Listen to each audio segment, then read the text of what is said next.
March 5 புதன்கிழமை முழுவதும் திருத்தந்தையின் உடல்நிலை தொடர்ந்து சீராக இருந்தது என்றும் அவருக்கு சுவாசக் கோளாறுகள் எதுவும் ஏற்படவில்லை என்றும் தெரிவித்துள்ளது திருப்பீடச் செய்தித் தொடர்பகம்.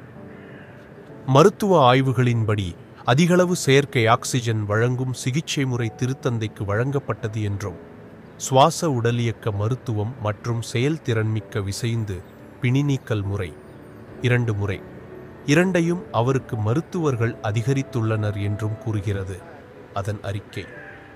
மார்ச் 5 புதன்கிழமையை திருத்தந்தை நாற்காலியில் அமர்ந்தவாறு கழித்தார் என்றும் உரைக்கிறது அவ்வறிக்கை.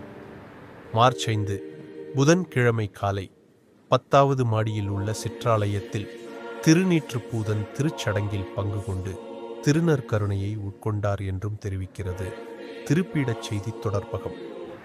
அலைபேசியில் உரையாடல் சிறப்பாக மார்ச் 5 புதன்கிழமை காலையில் திருத்தந்தை பிரான்சிஸ் அவர்கள் காசாவில் உள்ள திருக்குடும்ப ஆலயத்தின் பங்கு பணியாளர் கபிரியேல் ரொமானெல்லியை அலைபேசியில் அழைத்து உரையாடினார் என்றும் மதியம் சிறிது நேரம் ஓய்வு சிறிது நேரம் அலுவலகப் பணி என மாறி மாறி செயல்பட்டார் எனவும் அவ்வறிக்கை தெரிவிக்கிறது.